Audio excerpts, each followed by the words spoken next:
Bueno, pues muy buenas tardes. Desde el Museo Canario les damos la bienvenida a esta tercera jornada de conferencias dentro del marco de nuestro ciclo anual de conferencias que organizamos aquí desde el Museo Canario con el apoyo de la Dirección General de Patrimonio Cultural del Gobierno de Canarias, dirigidos por nuestra conservadora Teresa Delgado. Y hoy tenemos el placer de contar con la presencia de Rosa Fregel Lorenzo, doctora en biología, profesora del área de genética de la Universidad de La Laguna, con quien vamos a abordar la demografía de Canarias desde una perspectiva paleogenética. Vamos a hablar de la diversidad, de la configuración de la población canaria actual, recorriendo, por supuesto, el origen norteafricano, también la mezcla después de la colonización europea y también las influencias derivadas de los flujos migratorios de la importación de esclavos. Pues esperamos que disfruten y que nos acompañen también en las siguientes sesiones.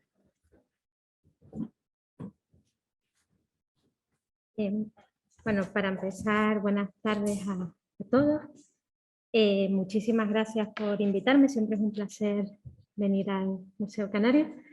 Y nada, yo les vengo a hablar de la demografía de Canarias desde una perspectiva genética. Entonces, en esta charla lo que pretendo es hacer una pequeña revisión de los estudios que se han realizado hasta la fecha, tratando de determinar cuáles son los componentes y las contribuciones a la población canaria actual.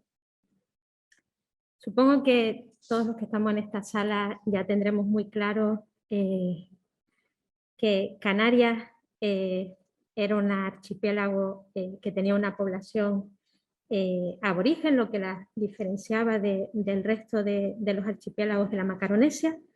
De hecho, cuando navegantes europeos llegaron a Canarias, pues describieron que estaban habitadas por una población que era similar a poblaciones bereberes del norte de África, y estudios posteriores, tanto arqueológicos como genéticos y lingüísticas, pues han demostrado que esas primeras observaciones eran ciertas. Al principio, tras redescubrirse las islas, pues no se produjo una colonización inmediata, porque al principio no parecía que tuvieran un gran interés, pero en un momento determinado desde Europa se vio que tener el control... ¿No se oye? Bueno, me voy a acercar esto un poco más. A lo mejor esta sola podría ver sin mascarilla. No sé si no. Bueno, pero con esto más cerca, ¿me oyen mejor? Vale. Pues las islas, en un determinado momento se entiende que tener control de un grupo de islas en el Atlántico puede ser interesante, y se inicia la conquista de las islas por parte, de manera directa o indirecta, de la Corona de Castilla, y esto produce un impacto... Vale, que no se... Bueno, espero que hayan oído la primera parte, esto es lo que todos sabemos ya, o sea que no hay problema. Y bueno, la conquista y posterior colonización tiene un impacto en la población aborigen de Canarias, y a partir de este punto se produce la entrada de otros componentes demográficos, como por ejemplo relacionado con el tráfico de esclavos y por la relación que siempre ha existido con Canarias, el continente americano, pues también con componentes de este continente. Entonces, de esta manera, si nosotros desde el punto de vista histórico tratamos de reconstruir cuál es la composición o cuáles son los posibles componentes de la población canaria actual, podríamos decir que una parte tendría que ver con el componente aborigen, de origen norteafricano, que datos de carbono 14 nos indican que este proceso de colonización ocurrió después del cambio de era. Otro componente sería, por supuesto, el componente europeo, por los colonos llegados a partir del siglo XV, el impacto del tráfico de esclavos, tanto de esclavos africanos subsaharianos como de esclavos moriscos, y luego un componente minoritario por el americano por el contacto con este continente. Entonces, en un principio, se había visto en registros historiográficos pues que se esperaba que la aportación aborigen fuera muy baja, ya que se habla de un tamaño de la población aborigen total en el archipiélago de en torno a unas 80.000, 100.000 personas, y que después de la conquista se habría reducido en torno a unas 7.000, con lo cual el impacto de la conquista habría sido tan grande que la contribución aborigen no podría ser muy elevada. Entonces, ¿cómo puede asistir la genética a los estudios de demografía de Canarias? Pues nosotros podemos usar el ADN en general como un marcador o como una herramienta para estudiar migraciones, porque sabemos que las poblaciones humanas se han ido moviendo a lo largo del tiempo por los distintos componentes. Entonces, las consiguientes migraciones y aislamientos de esos grupos poblacionales que se han ido moviendo, lo que han ido generando es variabilidad genética que está estructurada de manera geográfica.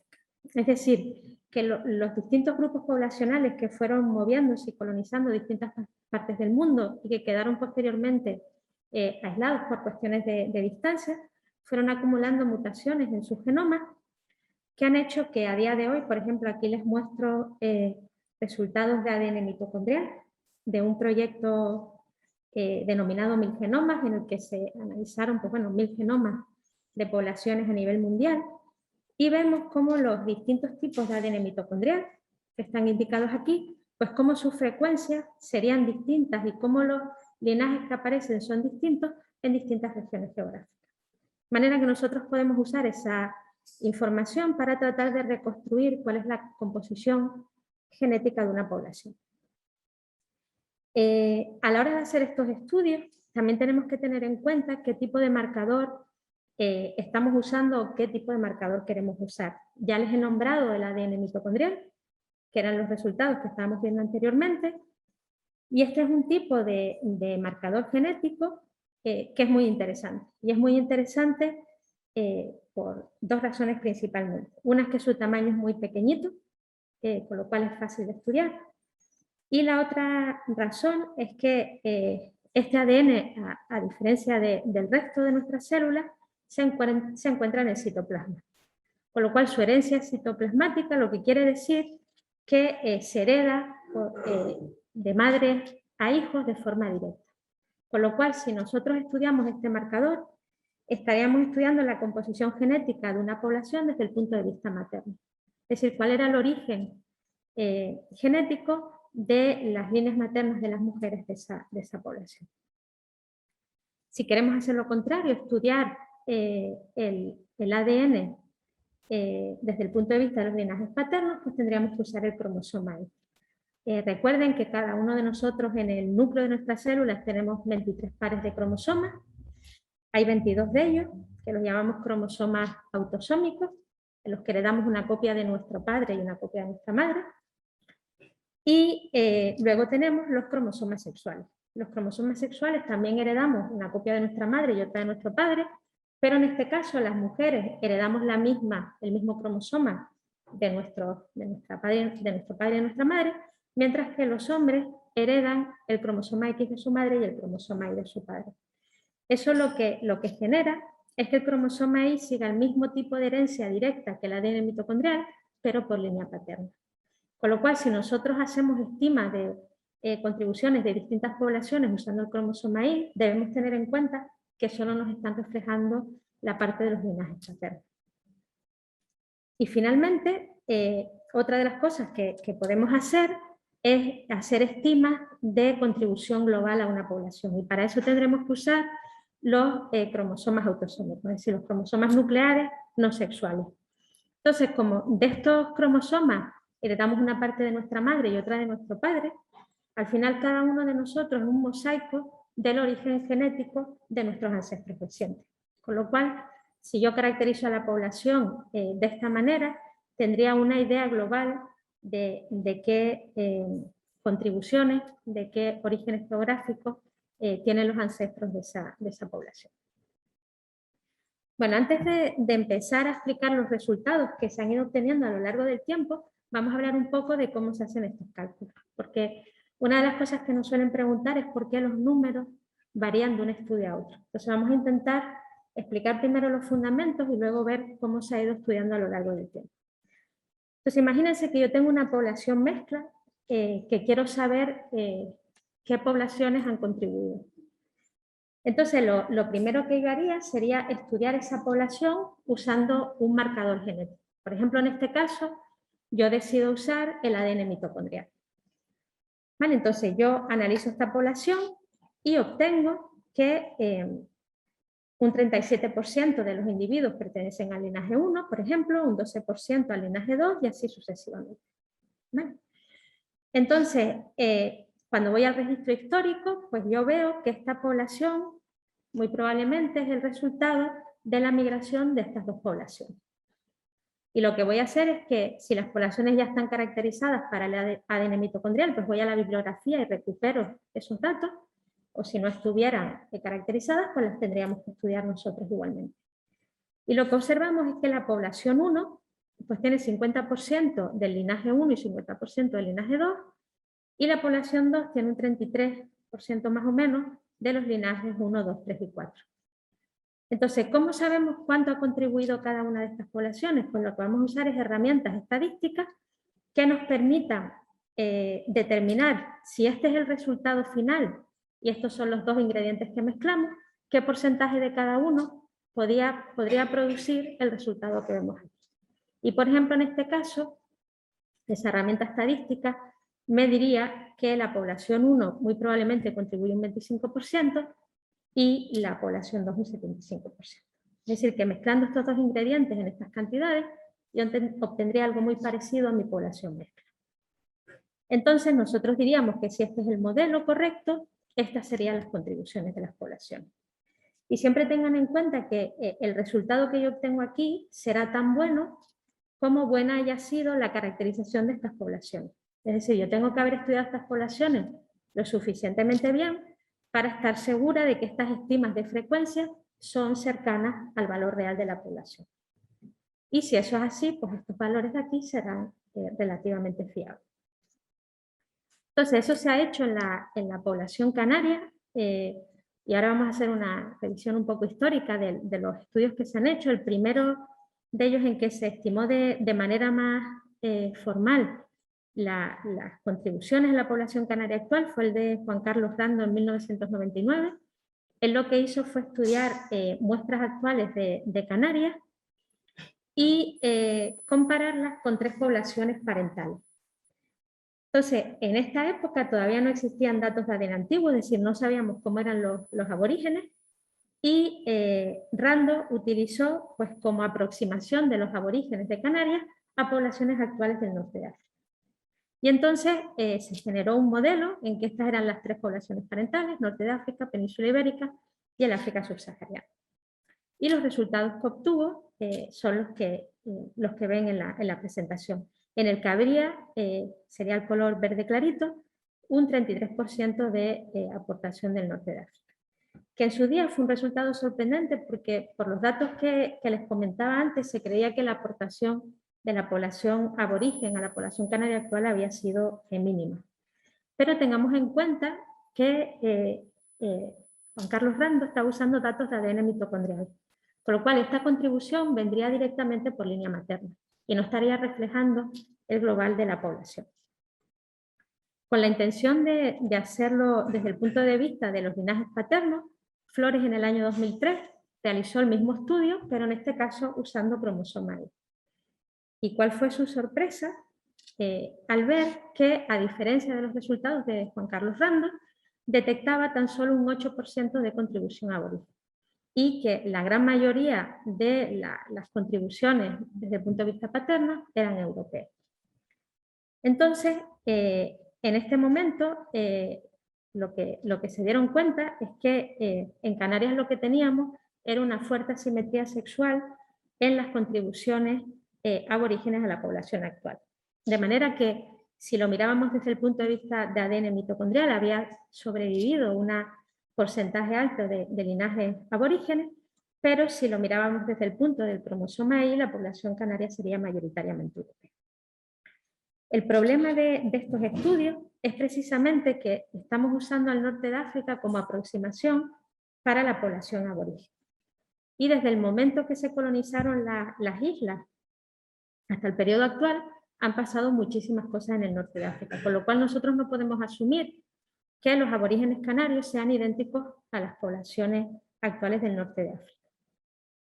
Pero tuvimos la suerte de que a principios de los, bueno, en realidad desde los 80, pero a Canarias este tipo de metodologías no llegaron hasta finales de los 90, pues se pudo empezar a estudiar ADN directamente de restos aborígenes.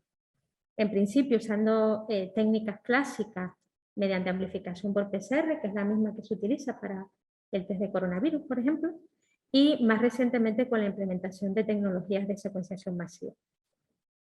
Entonces, el primer trabajo en el que se usa ADN antiguo de aborígenes canarios como en el modelo de contribución de las distintas poblaciones parentales fue en el de Macameyer del año 2004, y ella lo que detectó es que usando esta vez ADN antiguo, la contribución aborigen sería en torno a un 42%, confirmando que desde el punto de vista de los linajes maternos había una contribución elevada de linajes aborígenes.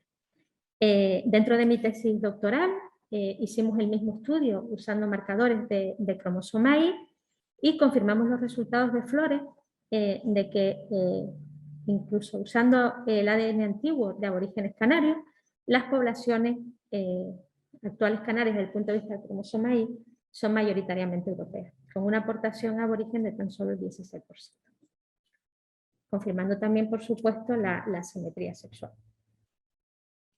El problema que tienen estos estudios, por un lado, era el que las muestras, primero el estudio se hizo a nivel global del archipiélago sin tener en consideración el origen geográfico de las muestras, y también el problema es que las muestras mayoritariamente procedían de determinadas islas. En el caso de los datos de Nicole Macameyer en el 2004, pues el ADN mitocondrial procedía mayoritariamente de Tenerife y La Gomera, y en el caso del artículo del cromosoma Y, las muestras procedían mayoritariamente de la isla de Gran Canaria.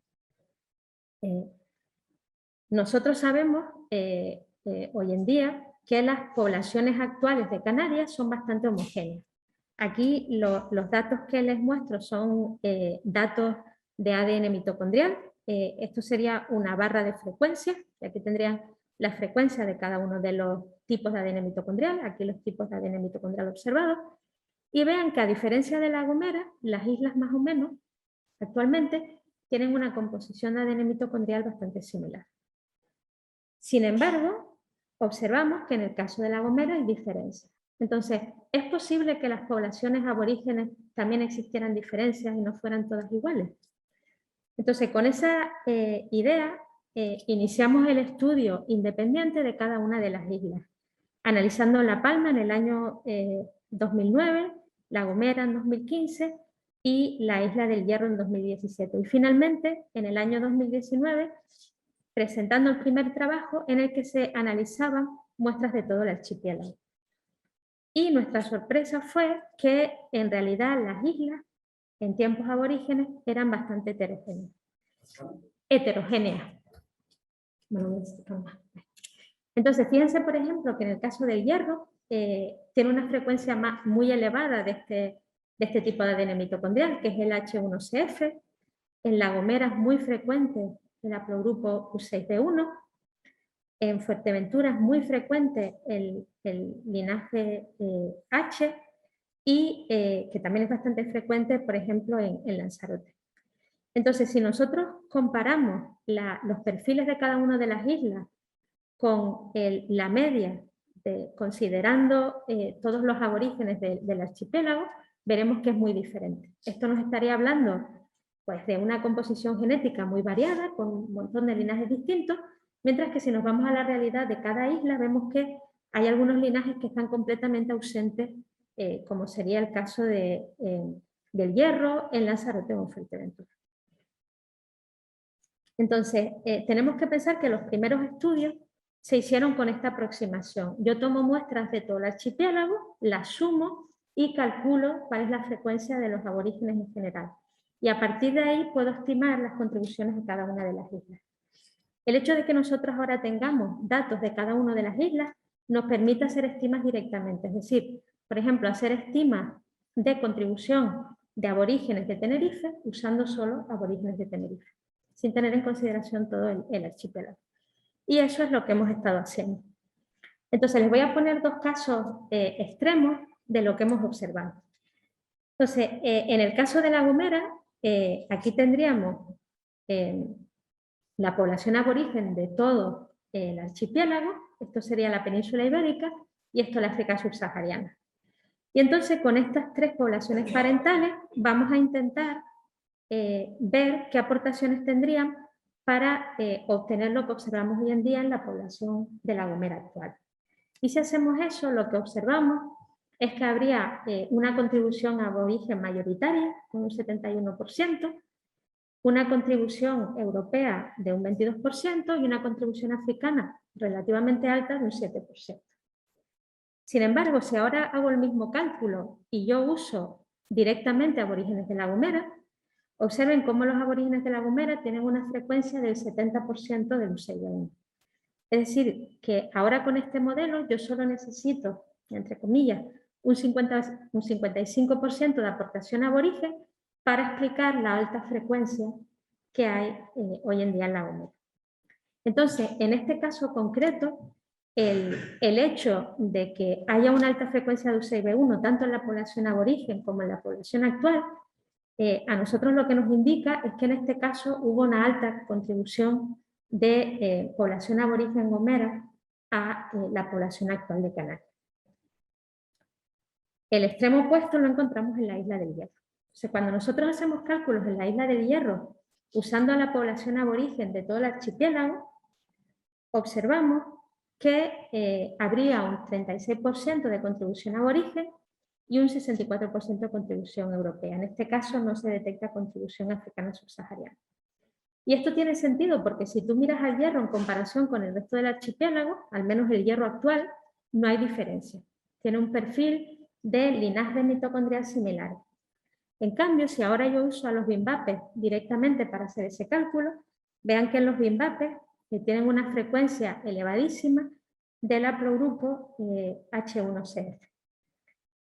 Como el hierro tiene una frecuencia normal, la misma que el resto de islas para el H1CF, cuando intento crear este modelo, lo que me dice es que la aportación aborigen es de un 0%. Sin embargo, esto no quiere decir que la población del hierro actual no tenga contribución aborigen.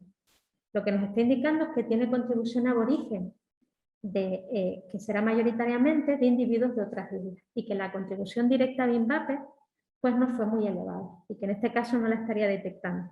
Esto lo que nos estaría hablando sería de una movilidad poblacional de la población aborigen o de sus descendientes después de la conquista. Entonces aquí le traigo, como solo les había enseñado lo de La Gomera y el hierro, aquí les traigo pues un gráfico en el que les muestro la contribución aborigen de las distintas islas. Esto sería usando la población global del archipiélago y vean que hay islas en las que detectamos una contribución elevada aborigen, que estaría entre un 55 y un 70%, y luego islas en las que detectamos una contribución un poco más pequeña, que tampoco es poca cosa, que serían entre un 30 y un 45%. Si ahora usamos directamente los aborígenes de cada isla, observamos que tendríamos la isla de La Gomera, que es la que tiene una mayor contribución, islas con una contribución media, entre 20 y un 40%, y el caso del hierro, que sería la única en el que seríamos incapaces de detectar esa contribución. Entonces, es importante hacer ambos cálculos porque en el caso del hierro nos ayuda a ver cuál es la contribución directa de los aborígenes de la propia isla y cuál es la contribución de movimientos poblacionales posteriores. Respecto al cromosoma Y, en este caso a las líneas paternas, pues siempre un poco con la excepción de La Gomera, pues las poblaciones actuales son también bastante homogéneas desde el punto de vista del cromosoma Y.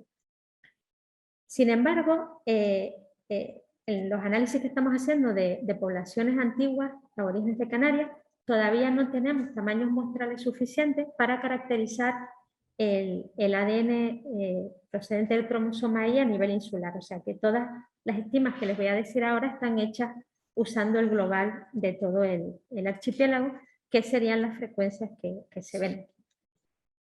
Entonces, en este caso, lo que observamos es que hay islas en que la aportación aborigen por línea paterna es muy baja, entre un 0 y un 1,5, y luego otras en que es más elevada. En este caso sería Tenerife, Gran Canaria y Fuerteventura.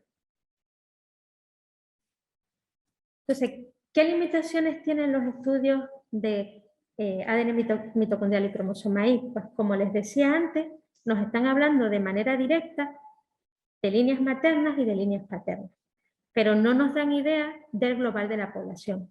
Si queremos hacer eso, tenemos que recurrir a marcadores que estén en cromosomas autosómicos.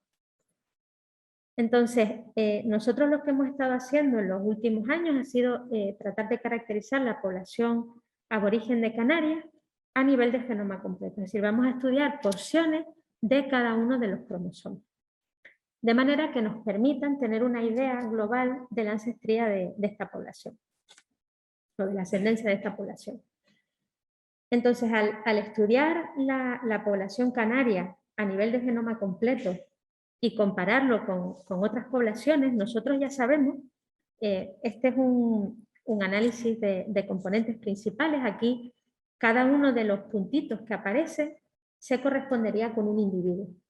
Entonces, esto es un análisis estadístico que lo que va a hacer es que aquellos individuos que tengan una composición genética similar los va a colocar juntos en este plano, y aquellos que tengan una composición genética diferente los va a colocar alejados.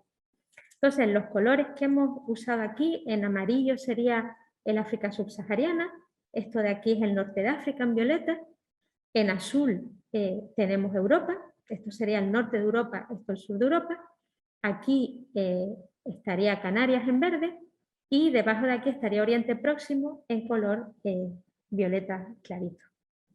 Entonces, por la zona en la que se coloca la población actual de Canarias, muy cerca de Europa, sabemos que su composición genética va a ser mayoritariamente europea.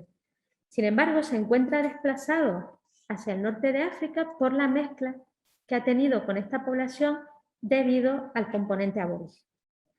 Entonces, ¿cómo vamos a cuantificar ese componente aborigen? En el caso de los datos a nivel de genoma completo, hacemos un cálculo un poco más sofisticado. Yo voy a intentar explicárselo aquí en lenguaje llano. Este tipo de análisis lo que espera es que si las poblaciones se han ido moviendo y aislando unas de otras y nunca vuelven a tener contacto entre ellas, la manera en la que se diferencia su composición genética va a seguir la estructura de un árbol. Es decir, estas poblaciones tendrían todas un mismo origen común, luego la población D se separó y se aisló y empezó a tener su propia divergencia sin intercambiar nada con el resto. Luego se separaría la población C y empezaría a acumular sus propias variantes, y luego se separarían posteriormente estas dos. Entonces, si estas poblaciones, una vez separadas, no vuelven a encontrarse, podemos organizar sus diferencias genéticas siguiendo la estructura de un árbol. Sin embargo, si estas poblaciones tienen procesos posteriores de mezcla, la estructura de árbol se rompe. Y podemos usar herramientas estadísticas que nos permitan aceptar o rechazar la hipótesis de que haya o no existido migración. Entonces, lo bueno de estos métodos es que nos permiten testar distintas combinaciones y determinar qué combinaciones de poblaciones son las que tienen mayor soporte estadístico. En el caso de Canarias,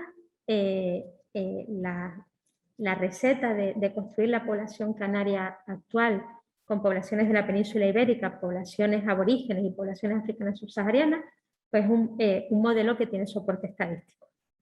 Y en este caso, cuando hacemos este tipo de análisis, veríamos que la contribución aborigen es en torno a un 20-25% en el Hierro, La Gomera, Fuerteventura y Lanzarote, y un poco más bajo, entre un 12 y un 14%, en La Palma, Tenerife y Gran Canaria. Y esto sería con contribuciones globales, es decir, teniendo todos los aborígenes en consideración, y los resultados serían prácticamente los mismos cuando usamos aborígenes de cada isla. Entonces, ¿cómo vamos a interpretar todo esto juntos?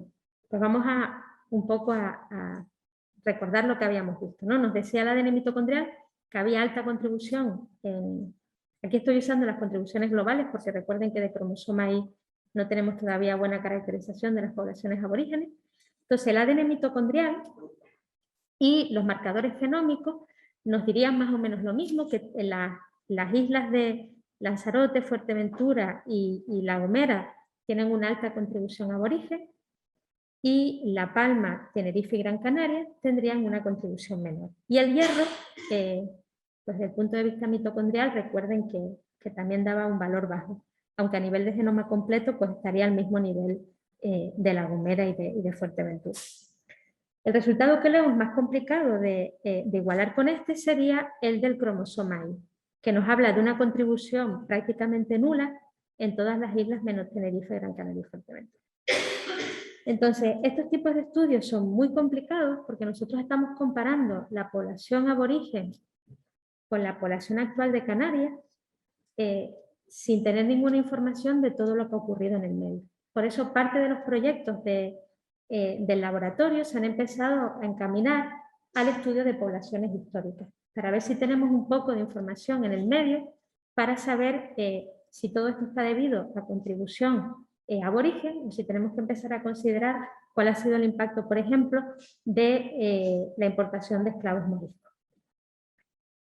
Entonces, desde el punto de vista de la contribución subsahariana, que es muy interesante, la contribución real que tuvo el tráfico de esclavos en Canarias, pues vemos que desde el punto de vista del ADN mitocondrial se detecta mayoritariamente en La Gomera, Gran Canaria y Lanzarote, y desde el punto de vista de los marcadores genómicos se detecta en La Gomera también, con el valor más alto, Gran Canaria, Lanzarote y Fuerteventura. Y desde el punto del cromosoma Y, la contribución del África subsahariana es nula en todas las islas.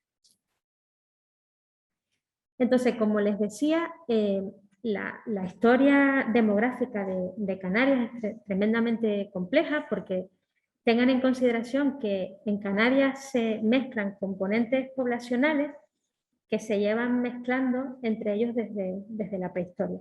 Es decir, si tú estás estudiando, por ejemplo, poblaciones mezclas en Latinoamérica, pues tienes una población mezcla que es el resultado de mezcla europea, de mezcla amerindia y africana subsahariana. Es decir, de 3 regiones continentales que durante muchos años no se mezclaron.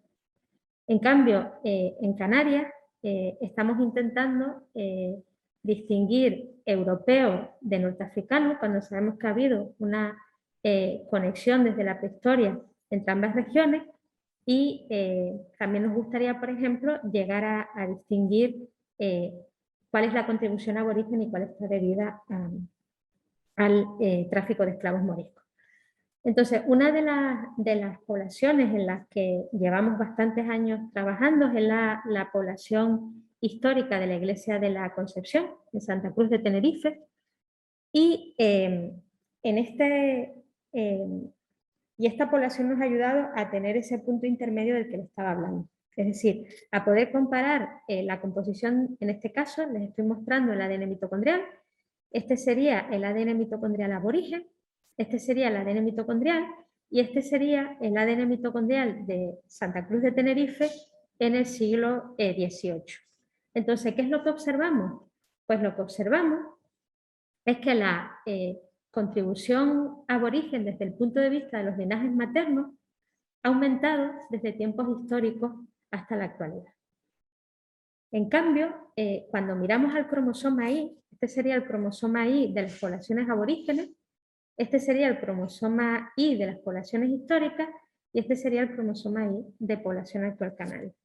Entonces, en este caso, lo que observamos es que la contribución aborigen, desde el punto de vista de los linajes maternos, ha descendido desde tiempos históricos hasta la actualidad.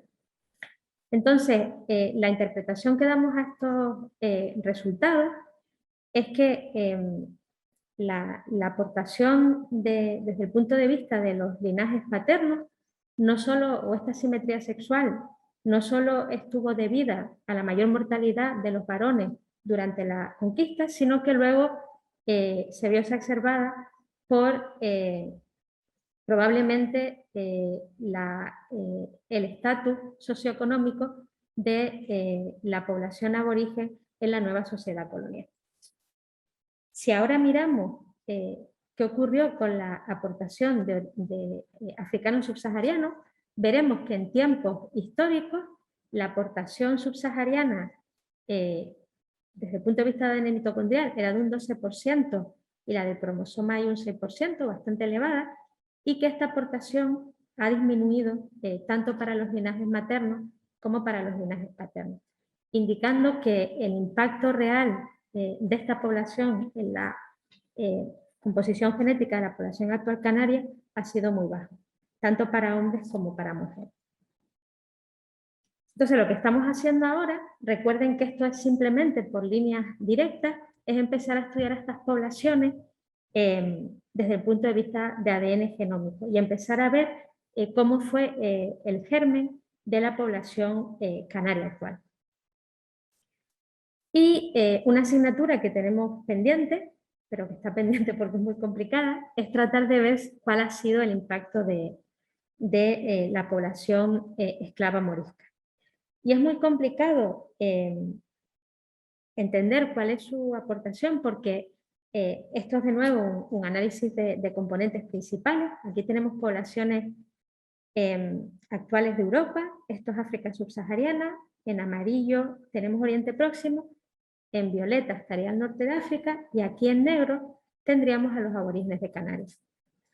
Entonces, vean que aunque son diferentes, la composición de aborígenes de Canarias y del norte de África actual solapa un poco, con lo cual a veces es complicado distinguir un componente del otro. Por lo tanto, vamos a necesitar tamaños muestrales muy grandes, tanto del norte de África como de los aborígenes, para entender sus diferencias. Y también sería necesario pues, el estudio de esclavos moriscos, de restos de ADN de esclavos moriscos, para entender realmente cuál era su composición genética. Sin embargo, el ADN mitocondrial, aunque es limitado por algunas razones, es también muy potente para detectar eventos de este tipo. Porque al ser una molécula que muta muy rápido, hace que las poblaciones se diferencien mucho más rápido de lo que se diferencian a nivel nuclear. Entonces, en el estudio que realizamos en 2009, nosotros secuenciamos ADN mitocondrial completo de aborígenes y también incluimos ADN mitocondrial completo de canarios actuales. Y nuestra sorpresa fue detectar este linaje de aquí, que esto es un árbol filogenético en el que los individuos se van uniendo en grupos en función de mutaciones que tienen en común, y estas mutaciones lo que indican es que tienen un origen común, y observamos un linaje de origen norteafricano que no existe en la población aborigen. Es decir, es un linaje que aparece en Canarias, pero que todavía no hemos, o sea, aparece actualmente en Canarias y en el norte de África, pero con el tamaño muestral que ya tenemos en la población aborigen, que empieza a ser elevado, aún no lo hemos detectado. Y nosotros creemos que este linaje podría tener o está relacionado con la importación de esclavos moriscos. Y bueno, para terminar la charla, que no sé cómo voy de tiempo, pues le quería, dentro del tema del estudio del impacto del tráfico de esclavos, quería hablarles un poco de de un trabajo que realizamos hace unos años sobre el yacimiento de Finca Clavijo. Este era un yacimiento en el que los análisis multidisciplinares que hicimos nos llevaron a pensar que es un cementerio de esclavos. Entonces, en este trabajo presentado por Jonathan Santana en el año 2016, uno de los análisis que hicimos fue mirar su ADN mitocondrial y lo que vimos es que aparecían linajes de distintos orígenes geográficos. Es decir, esta gente que había sido enterrada en el mismo lugar siguiendo unos ritos particulares, pues su composición era multiétnica. Por ejemplo, detectábamos linajes que podían tener origen europeo, pero que no habíamos detectado en los aborígenes. Detectamos un individuo que claramente tenía origen aborigen, demostrando pues, que efectivamente algunos individuos de esta población fueron usados como esclavos, y finalmente detectamos algunos linajes que eran claramente africanos subsaharianos. Con lo cual la población de Finca Clavijo pues, tendría un 50% de origen norteafricano, un 35% de origen subsahariano y un 9% de origen canario. Y el análisis de estos individuos nos permitiría, ahora que podemos aplicar técnicas de secuenciación masiva, pues caracterizar su origen a nivel global y empezar a entender cómo era la composición genética de estas poblaciones que llegaban a Canarias. Y bueno, llegados a este punto, simplemente pues darles un par de conclusiones. Pues simplemente que las estimas de mezcla que hemos realizado usando ADN mitocondrial indican que la contribución aborigen es variable en las distintas islas y que existió movilidad de la población aborigen tras la conquista, que las estimas de mezcla usando genoma completo confirman las obtenidas con ADN mitocondrial, que las estimas de mezcla usando cromosoma Y indican una contribución nula o muy baja de la población aborigen. El análisis de la población del siglo XVIII indica que la contribución materna aborigen ha permanecido constante, mientras que la paterna se ha reducido desde tiempos históricos hasta la actualidad. Confirmamos un impacto demográfico del tráfico de esclavos, aunque muy bajo, sobre todo para los linajes maternos, pero que este ha declinado desde tiempos históricos hasta la actualidad. Y que el análisis paleogenómico detallado de ADN mitocondrial de la población actual nos ha permitido la identificación de un posible impacto del tráfico de esclavos moriscos. ¿Cuáles son nuestras perspectivas de futuro? Pues una de las cosas que es muy importante es seguir trabajando en la población aborigen para tener frecuencias de cromosoma Y de las distintas islas que nos permitan hacer la misma aproximación que hemos realizado con el cromosoma Y. Seguir trabajando con muestras históricas para tener una idea de cuál ha sido la evolución temporal de la población canaria y entender mejor cómo ha sido la mezcla de los distintos componentes a lo largo del tiempo, y continuar con el análisis de cementerios de esclavos para tratar de entender cuál ha sido el aporte tanto del tráfico de esclavos africanos subsaharianos como moriscos. Bueno, dejar claro que esto es un trabajo de equipo en el que ha participado mucha gente, agradecer a los miembros del laboratorio y a todos los colaboradores, y por supuesto a las instituciones que financian estos estudios, porque sin su financiación nada de esto sería posible y más. Gracias a ustedes.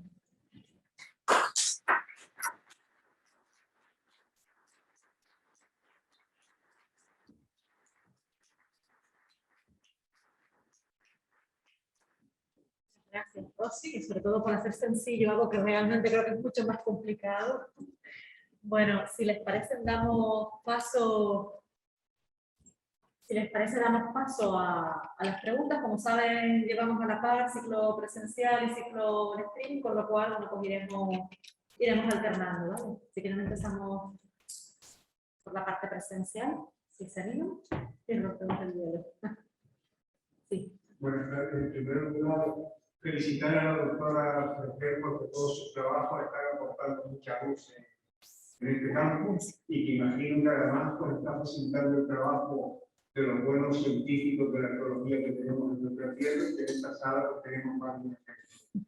Mi pregunta está relacionada con el linaje que usted explicó en la primera parte de la conferencia, el linaje global de la población indígena y después se expresó por cada una de las cifras. Entonces, imagino que podemos concluir de que la población indígena pues, sabemos que vino pero de varios puntos diferentes de toda esa gran vasta región, de Túnez, Argelia y todo Marruecos, su costa mediterránea y la Atlántica, debido a que los linajes, según nos comentó, son muy variados. Entonces, creo que se puede concluir. Mi pregunta es la siguiente. Viendo que hay bastantes linajes, ¿podemos saber si se han realizado investigaciones genéticas en toda esa gran comarca africana para poder más o menos concretar con mayor medida o menor de qué sitio de toda esa gran comarca africana vinieron los primeros pobladores de Puerto Rico? Rápido. Vale. Yo creo que hay dos preguntas ahí, ¿no? Por una parte, la pregunta de si el hecho de que las poblaciones aborígenes sean diferentes para su ADN mitocondrial quiere decir que tengan orígenes geográficos distintos. En realidad, la respuesta en principio sería que el origen geográfico de la población aborigen de las distintas islas tiene todo el mismo sustrato. Lo que pasa es que el ADN mitocondrial es un marcador o es un tipo de ADN que es muy sensible al tamaño poblacional. Entonces, si yo llevo a un sitio una población grande y esa población grande que llega a esa isla es capaz de mantener sus tamaños poblacionales a lo largo del tiempo, pues se van a mantener todos o la gran mayoría de los linajes que llegaron con la población colonizadora se van a mantener a lo largo del tiempo. Es decir, que yo voy a ser capaz de mantener una imagen bastante similar de lo que llegó a lo largo del tiempo. El problema lo tenemos cuando a una nueva región, en nuestro caso una isla, llega un número pequeño de personas o una población en un momento determinado se ve reducida por la razón que sea un número pequeño de personas. Entonces ahí hay procesos aleatorios que hacen que distintos linajes se vayan perdiendo y que algunos concretos suban frecuencia. Entonces nosotros creemos que lo que estamos observando, por ejemplo, en el Hierro o en Gran Canaria, es el resultado de un tamaño poblacional pequeño y de aislamiento. Es decir, al ser una población pequeña mantenida en el tiempo, por azar se empiezan a eliminar linajes, porque cualquier persona puede no dejar descendencia por la razón que sea. Entonces, al final acabas perdiendo variabilidad y se acaban fijando ciertos linajes. Entonces, necesariamente no tiene por qué ser que tengan orígenes distintos. Lo que quiere decir es que han tenido dinámicas demográficas diferentes, porque si uno mira, el sustrato es el mismo. La diferencia es que en cada uno están ocurriendo dinámicas diferentes. Y respecto al origen, tenemos el mismo problema, tanto con poblaciones actuales como con poblaciones antiguas. Quizás con antiguas el problema es más grave. No existe la misma cobertura de generación de datos, tanto mitocondrial como cromosoma Y, como de genoma completo, en regiones como Europa comparado con el norte de África. A veces es complicado conseguir muestras y bueno, la cobertura que tenemos con datos actuales no es muy buena, pero la cobertura que tenemos con datos de ADN antiguo es prácticamente nula. Entonces, lo ideal sería tener de distintas regiones del norte de África ADN antiguo de distintas épocas. Nosotros podríamos empezar a buscar y decir, de todas estas épocas, de todas estas regiones, ¿a quién se parecen más los aborígenes de Canarias? Pero lamentablemente no. Yo sé que nosotros lo hemos intentado y, por ejemplo, muestras de la edad de hierro del norte de África prácticamente no contenían ADN, estaban muy degradadas. Y sé que hay otros grupos trabajando, pero el nivel de degradación es tan elevado que cuesta muchísimo obtener resultados. Gracias por la pregunta. Paso a una pregunta en el chat. Dicen que si cuando comparan las poblaciones aborígenes con población canaria actual, la población canaria actual se elige al azar, o hay algún criterio para seleccionar. Vale, la pregunta va sobre cómo se seleccionan a los individuos, supongo, para... Actuales, de población actual, para hacer la comparativa con genética... Vale, ¿cómo se seleccionan a los individuos? Pues normalmente en este tipo de estudios lo que se exige a una persona para ser donante es que al menos sus abuelos hayan nacido en Canarias y que no tengan ningún ancestro conocido que haya venido de fuera.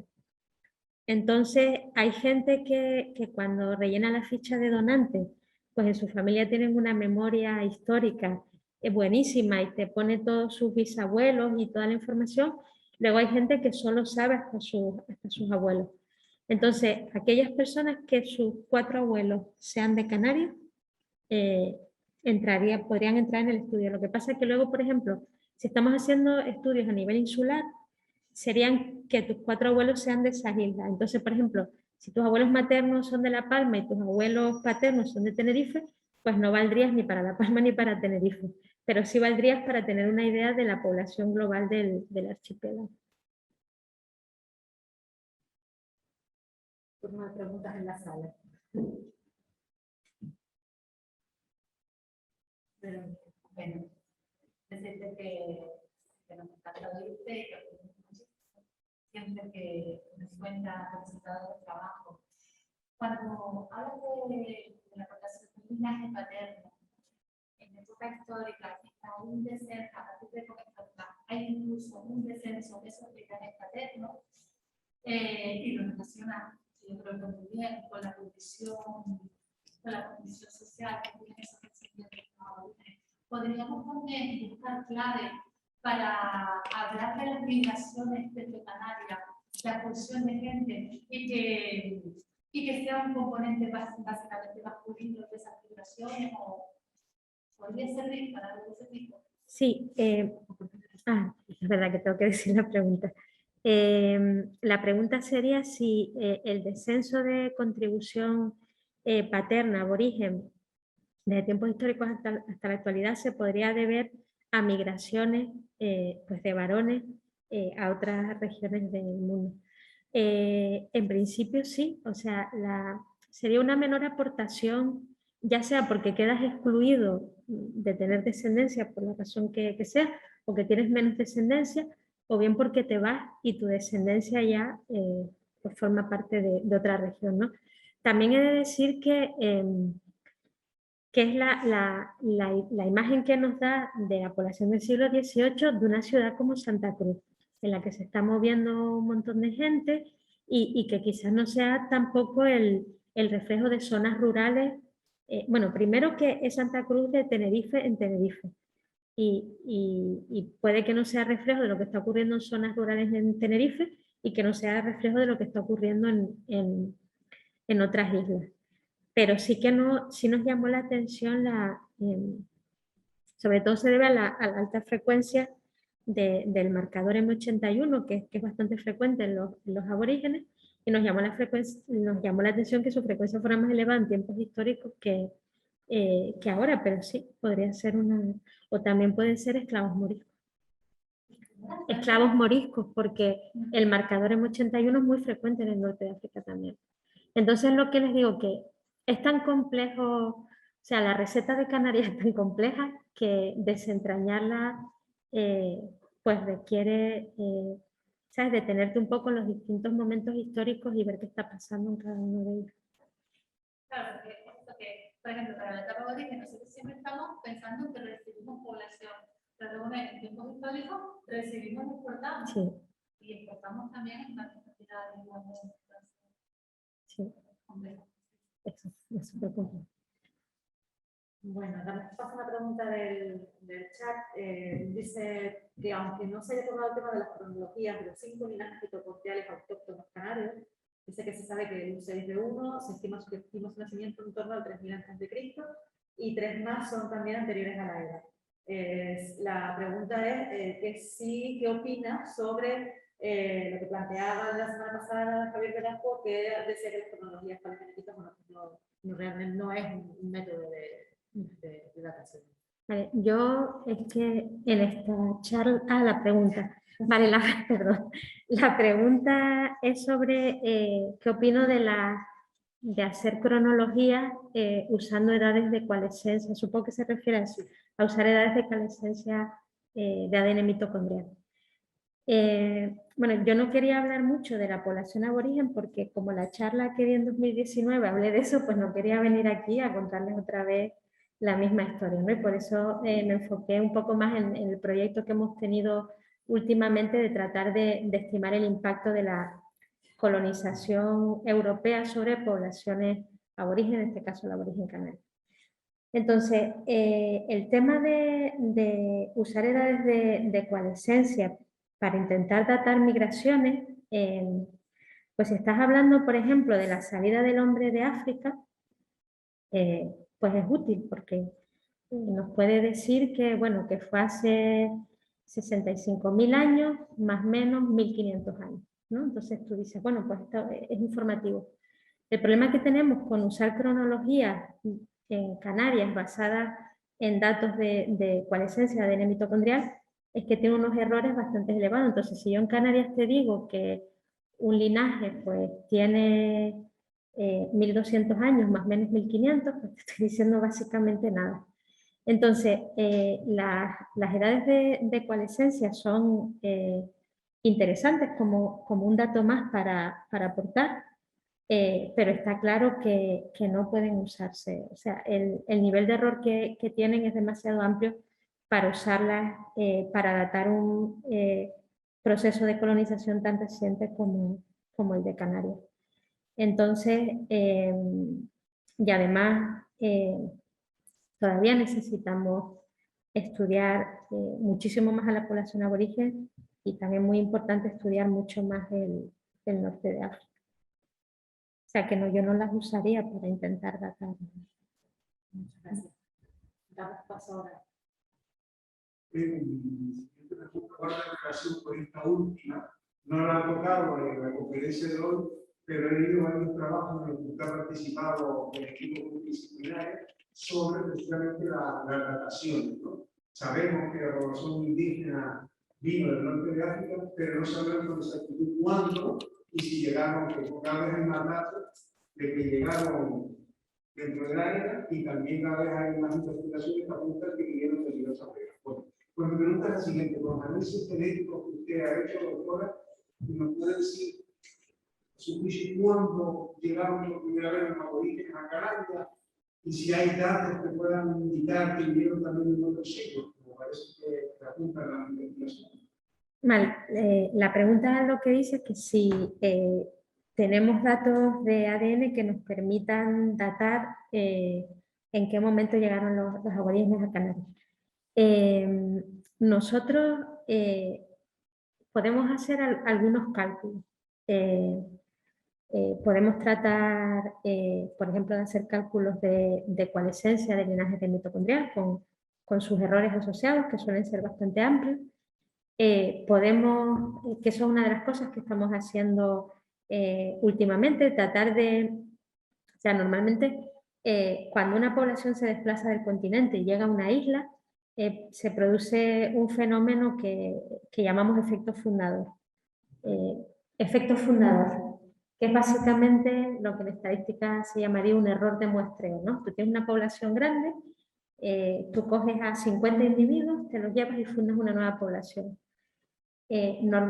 Normalmente la frecuencia de variantes de esos individuos no van a ser un fiel reflejo de lo que había en el continente. Probablemente sería, pues, de lo que había, una pequeña parte de toda esa diversidad genética te lleva solo una pequeña parte. Entonces nosotros podemos detectar ese fenómeno y podemos tratar de datarlo. Pero igualmente los errores asociados que lleva son muchísimos más amplios de los que tienen, por ejemplo, las dataciones radiocarbónicas. Por tanto, desde el punto de vista de datar el poblamiento, yo creo que lo más adecuado es usar fechas de carbono 14 y bueno, luego ver lo que dice el ADN y tratar de pero yo no le quitaría crédito a una datación de carbono 14 por algo que dijera el ADN, precisamente por eso, por los errores estándar asociados que tienen tan amplios. Preguntan en el chat, dice que, bueno, Irma dice que le llama mucho la atención el nuevo aporte de Bimba a la población norteña actual, cuando por el contrario, por ejemplo, las evidencias topónicas señalan su continuidad. Entonces ella pregunta si podrías decir cuántas muestras antiguas y actuales del hierro se han estudiado, ¿no? Si se puede incluir también. Sí, es cierto que del hierro, ahora mismo todas las muestras que tenemos son del yacimiento de Punta Sur, con lo cual es cierto que necesitamos muestras de otros yacimientos para saber si esa alta frecuencia del marcador H1CF es algo propio de Punta Sur o si bien es algo generalizado de la isla. Con los datos que tenemos ahora mismo, los datos de población actual pues están dentro de los mismos números de las otras islas, con lo cual serían igual de fiables que el resto. Sí es cierto que en el hierro tenemos, desde el punto de vista de la población aborigen, tenemos que seguir trabajando y confirmar si efectivamente esta baja frecuencia del H1, alta frecuencia, perdón, del H1CF es algo generalizado. Pero bueno, en principio con los datos que tenemos sería... Pero bueno, he de decir que desde el punto de vista del genoma completo sí se detecta una cierta aportación del hierro. Con lo cual no es que desaparecieran completamente, sino que si usamos el ADN mitocondrial para tratar de detectarlo, es indetectable. ¿Más preguntas en la sala? ¿Nada? Bueno, ya una última pregunta por el chat, porque si no vamos a votar a Rosy. La he perdido ahora, pero decía cómo podrías desarrollar un poco más la distinción entre el ADN aborigen y el ADN de población de esclavos moriscos. Sí, desde el punto de vista del ADN mitocondrial, yo creo que es posible en algunos casos, es lo mismo que les mostraba con este linaje que habíamos observado en la población actual de Canarias. Normalmente, si detectamos, por ejemplo, un U6B1, que es un linaje autóctono de Canarias, sabemos que esa es una contribución norteafricana con origen aborigen, pero luego hay otros tipos de U6 que no hemos detectado nunca en la población aborigen. Es cierto que siempre hay que ser un poco precavido con estas cosas, porque que no lo hayas detectado no quiere decir que no existiera, pero sí que podemos usar el ADN mitocondrial y reconstrucciones filogenéticas para tratar de ver esas diferencias. Si a nivel de genoma completo lo podemos diferenciar, pues cuando empecemos a tener más datos de esclavos moriscos, pues podemos ver, por ejemplo, en un análisis de componentes principales, dónde caen y si realmente somos capaces de distinguir unos de otros. El problema es cuando ya empiezas a tener mezcla. Es decir, cómo distingues a un individuo que es el resultado de la mezcla de varias personas europeas en su familia con varias personas aborígenes en su familia, de una persona que es el resultado de varias personas europeas, un morisco y varias personas aborígenes. Entonces,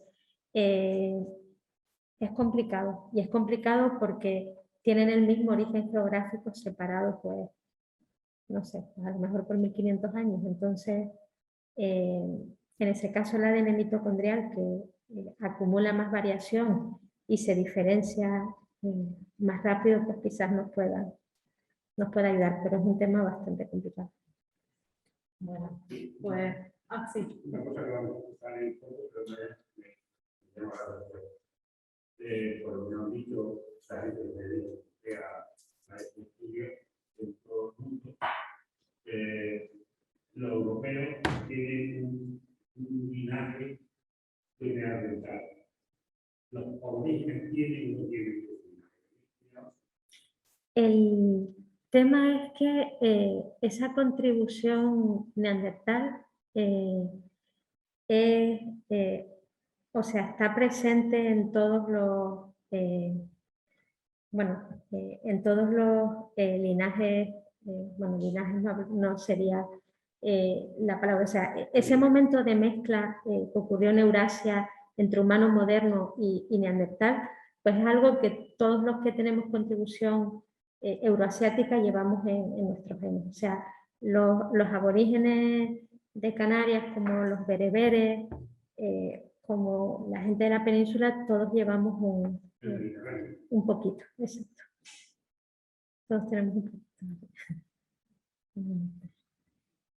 Bueno, pues si ya no hay más preguntas, damos fin a la charla ya de Rosa Fregel. Ha sido un placer, Rosa, gracias por compartir todas esas nuevas aportaciones, ¿no? Y esperamos poder contar contigo con nuevos resultados, efectivamente, dentro del año que viene o el siguiente. 3 añitos. Bueno, me acerco al micrófono, perdóname, para que todos puedan escuchar. Recuerden que la siguiente cita la tenemos el próximo jueves. Será Manuel Ramírez de la Universidad de Las Palmas para hablarnos de una huella, ¿no?, que ha dejado la migración, ¿no?, la presencia británica también aquí en Canarias, como son los cementerios. Coincide además con ese final de octubre, principios de noviembre, ¿no?, muy adecuado precisamente para hablar de ese ámbito de la muerte. Recuerden que mañana se abre el acceso para poder inscribirse, tanto presencial como a través de online, que lo pueden hacer a través de nuestra página web. Nada más darle las gracias a Rosy por su presencia hoy aquí y por supuesto a todos los que están tanto detrás del ordenador como los presentes por ese seguimiento, ¿no?, que es lo que nos da sentido a todos los que trabajamos en el ámbito del patrimonio arqueológico. Muchísimas gracias.